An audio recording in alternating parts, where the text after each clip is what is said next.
নমস্কাৰ এই মুহূৰ্তত আহি পৰিছে ৰাজ্যখনৰ বাবে খন্দিয়াৰ কেইবাটাও বিগ ব্ৰেকিং নিউজ আজি 23 জুন অসমৰ লগতে ভাৰতৰ বিভিন্ন প্ৰান্তৰ পৰা এনে ধৰণৰ খবৰসমূহ নিতৌ চাবৰ কাৰণে চেনেলটো সাবস্ক্ৰাইব কৰি ভিডিঅ'টোত এটা লাইক কৰি দিব এই মুহূৰ্তত জনাই আছো এটা ব্ৰেকিং নিউজ গোৱালপাৰাত ৰকিবুল হুছেইনক যিদৰে পশুখেৰা দিয়া হৈছিল আৰু তাৰ পাছতে ৰাজ্যৰ ৰাজনীতিত এক প্ৰকাৰৰ আলোড়নৰ সৃষ্টি হৈছে উচ্ছেদনে যিদৰে ৰকিবুল হুছেইনক এগৰাকী বিধায়কক যিদৰে পশুখেৰা দিয়া হৈছে আৰু তাৰ পাছতে এবাৰ মুখ খুলিছে পুনৰবাৰ ৰকিবুল হুছেইনে গোৱালপাৰাৰ আক্ৰমণৰ ঘটনাক পৰিকল্পিত আক্ৰমণ আখ্যা দিছে ৰকিবুল হুছেইনে কেৱল সিমানেই নহয় ৰকিবুল হুছেইনে কৈছে যে ছেপ্টেম্বৰত ম্যাদ উকলিব মুখ্যমন্ত্ৰী হিমন্ত বিশ্ব শৰ্মাৰ এটা বিগ ব্ৰেকিং এই মুহূৰ্তত জনোৱাৰ চেষ্টা কৰিছো ইয়াৰ প্ৰত্যুত্তৰ ৰাইজেও দিব নেদেখাজনেও দিব বুলি মন্তব্য কৰিছে ৰকিবুল হুছেইনে গাদীখন সুৰক্ষিত কৰি ৰাখিবৰ কাৰণে খিলঞ্জীয়া মানুহৰ ওপৰত অত্যাচাৰ কৰিছে হিমন্ত বিশ্ব শৰ্মা চৰকাৰে উজনি অসমত মুখ্যমন্ত্ৰীৰ ৰাজনৈতিক পৰিৱেশ বেয়া হৈ পৰিছে আৰু সেইবাবেই গোৱালপাৰাত ৰাজনৈতিক মুনাফা আদায় কৰিব বিচাৰিছে চৰকাৰে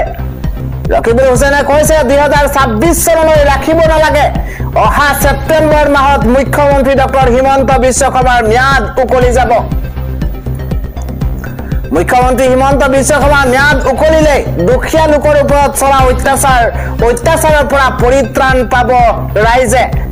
এই মন্তব্য কৰিছে সাংসদ ৰকিবুল হুছেইনে খন্দিয়াৰ আন এটা ডাঙৰ খবৰ হৈছে এবাৰ ৰন্ধন কৰ্মীৰ দৰমহা বৃদ্ধিক লৈ এবাৰ উত্তাল হৈ পৰিছে ৰন্ধন কৰ্মীসকলে এবাৰ গৰজি উঠিছে এইখন চৰকাৰৰ বিৰুদ্ধে তেওঁলোকে কৈছে মাত্ৰ 2000 টকা মাত্ৰ 500 টকা বৃদ্ধি কৰিছে 2000 টকাৰে না ঘৰ চলিব না আৰু কিবা চলিব 2000 টকাৰে ঘৰ কেনেকৈ চলিব আমি কি 500 টকীয়া মানুহ নেকি গুৱাহাটী কপাবলৈ খাজু হৈ পৰিছে 1 লাখ ৰন্ধন কৰ্মী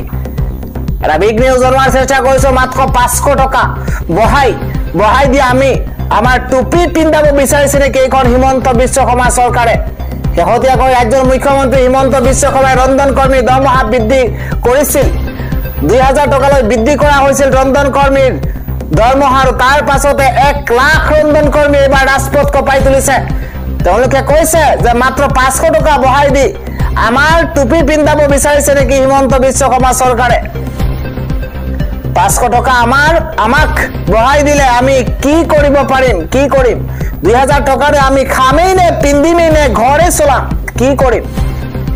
এই মন্তব্য কৰিছে কণা হাঁহক পতান দান দিয়াৰ দৰে কৰিছে হিমন্ত বিশ্ব শৰ্মা চৰকাৰে ইয়াৰ দৰমহা বৃদ্ধি নেকি আমি কি 500 টকীয়া মানুহ নেকি মুখ্যমন্ত্ৰী হিমন্ত বিশ্ব শৰ্মা ডাঙৰীয়া এইদৰে প্ৰতিবাদ সাব্যস্ত কৰিছে আমি কি 500 টকীয়া মানুহ নেকি আমাৰ অন্তত 4000 টকা দৰমহা দিয়ক এইদৰে তীব্ৰ প্ৰতিবাদ সাব্যস্ত কৰিছে 500 টকা দিন বুলি কৈছে আমাক আজি লাজহে পাইছো আমাক জীয়াই থাকিবলৈ দিয়ক মুখ্যমন্ত্ৰী হিমন্ত বিশ্ব শৰ্মা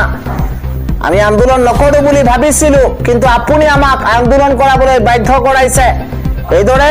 ৰাজপথলৈ ওলাই আহিছে 1 লাখ ৰন্ধন কৰ্মীসকলে প্ৰতিবাদৰ মাজতে কৈছে মুখ্যমন্ত্ৰী হিমন্ত বিশ্ব শৰ্মা আপোনাৰ ৰঙা চকুলৈ আমি ভয় নকৰো আমাক গুলি কৰে কৰক এৰেষ্ট কৰে কৰক যি কৰক আমি ভয় নকৰো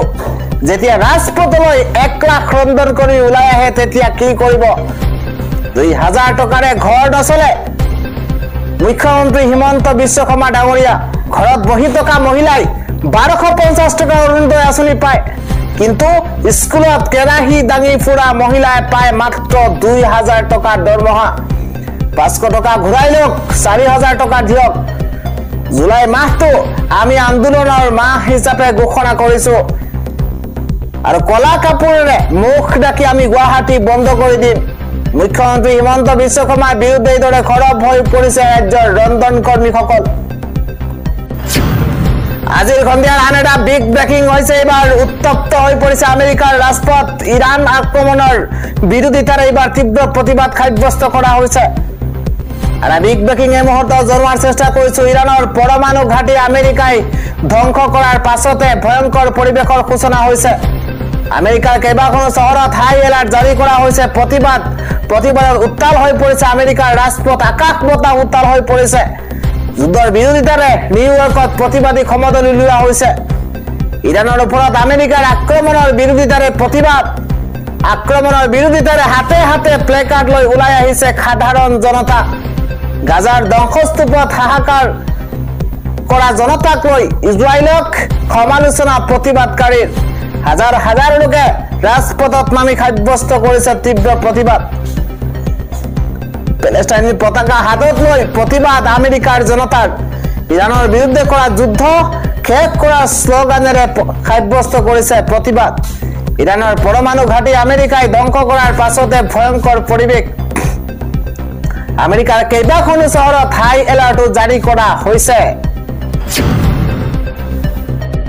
আজিৰ সন্ধিয়াৰ আন এটা বিগ ব্ৰেকিং নিউজ হৈছে উজনিৰ পৰা নামনিলৈ দুমহাই চলাইছে তাণ্ডৱ 26খনকৈ জিলাত হাই এলাৰ্ট জাৰি কৰা হৈছে ৰাজ্যৰ ভিন্ন প্ৰান্তত ধাৰাসাৰ বৰষুণ এটা ডাঙৰ খবৰ উজনিৰ পৰা নামনিলৈ বতাহ দুমহাৰ তাণ্ডৱ বিলা দেখিবলৈ পোৱা গৈছে নাৰায়ণপুৰ দলগাঁৱত প্ৰচণ্ড দুমহা বৰষুণ ইতিমধ্যে 26খনকৈ জিলাত হাই এলাৰ্ট জাৰি কৰিছে বতৰ বিজ্ঞান কেন্দ্ৰই দক্ষিণ খালমৰা মানকাছাৰ ধুবুৰী কোকৰাঝাৰ বঙাইগাঁৱত হাই এলাৰ্ট জাৰি কৰা হৈছে ইফালে গোৱালপাৰা বৰপেটা কামৰূপ মেট্ৰ মৰিগাঁও ওদালগুৰিত হাই এলাৰ্ট জাৰি কৰা হৈছে মৰিগাঁও নগাঁও কাৰ্বি আংলং হুজাই পশ্চিম কাৰ্বি আংলঙত হাই এলাৰ্ট জাৰি কৰা হৈছে কেইবাখনো জিলাত এইদৰে বতৰে কাল ৰূপ ধাৰণ কৰিব আপোনাৰ অঞ্চলতো বতৰ কেনেকুৱা আমাৰ কমেন্ট বক্সত আপুনি জনাবলৈ নাপাহৰিব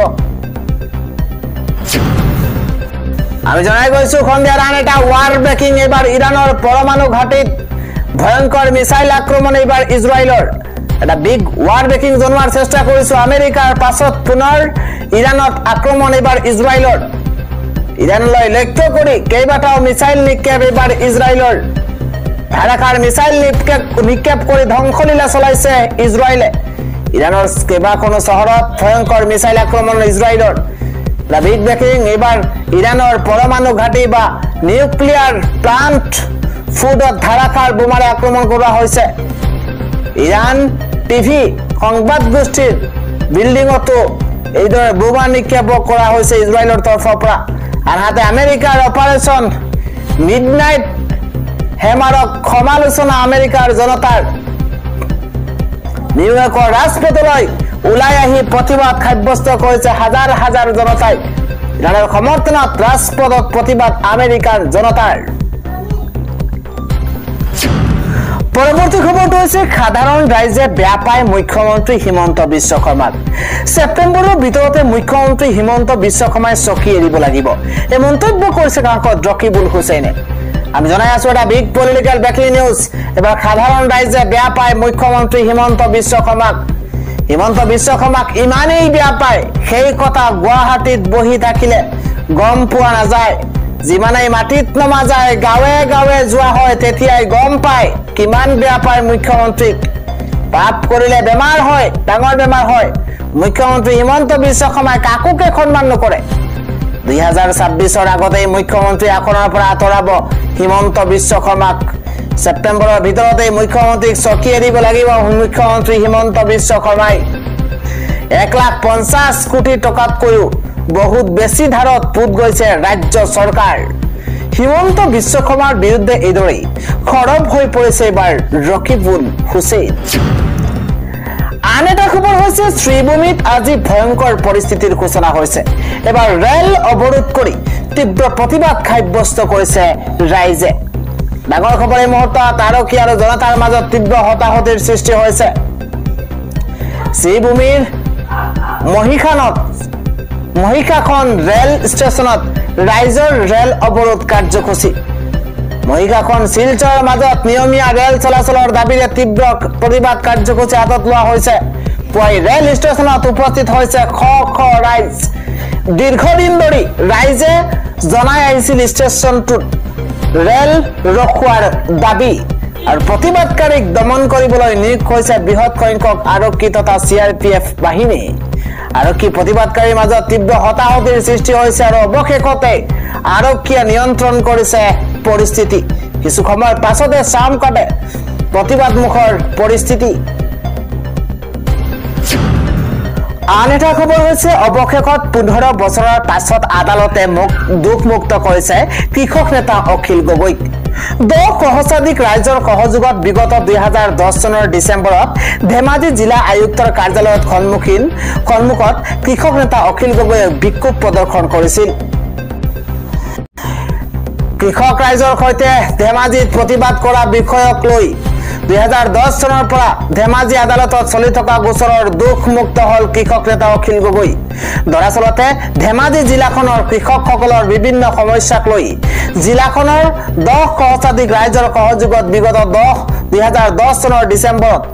ধেমাজি জিলা আয়ুক্তৰ কাৰ্যালয়ৰ সন্মুখত কৃষক নেতা অখিল গগৈয়ে বিক্ষোভ প্ৰদৰ্শন কৰিছিল।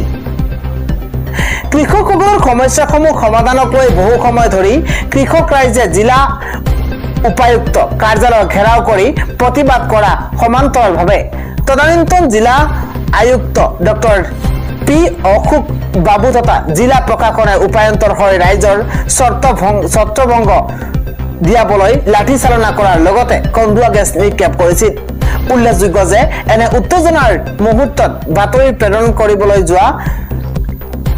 ৰাজনাথ গগৈ নামৰ এজন ধেমাজিৰ সাংবাদিকেও আৰক্ষী লাঠিৰ কোব খাবলগীয়া পৰিস্থিতিৰ সৃষ্টি হৈছিল। এই ঘটনাৰ পিছত জিলা আৰক্ষী প্ৰশাসনে 10 গৰাকী কৃষকৰ সৈতে কৃষক নেতা অখিল গগৈৰ ওপৰতো গোচৰ ৰুজু কৰিছিল। বিগত 15 বছৰে ধেমাজিৰ প্ৰথম শ্ৰেণীৰ ন্যায়িক দণ্ডাধীশ আদালতত চলা উক্ত ঐতিহাসিক গোচৰটো আজি অখিল গগৈ সহ 10 গৰাকীকে মহামান্য আদালতে দুখমুক্ত ঘোষণা কৰিছে। পৰৱৰ্তী খবৰটো হৈছে পেহেলগাম আক্ৰমণৰ পাছতে 97 জনলৈ বৃদ্ধি পাইছে অসমৰ গ্ৰেপ্তাৰ হোৱা দেশ বিৰোধী। 22 এপ্ৰিলৰ পেহেলগাম আক্ৰমণৰ ঘটনাৰ পাছতে অসমৰ মুঠ 97 গৰাকী দেশদ্ৰোহী তথা হিন্দু ধৰ্মৰ বিৰোধীক গ্ৰেপ্তাৰ কৰা হৈছে। ডক্টৰ হিমন্ত বিশ্ব শৰ্মাই সোমবাৰে এই কথা উল্লেখ কৰিছে।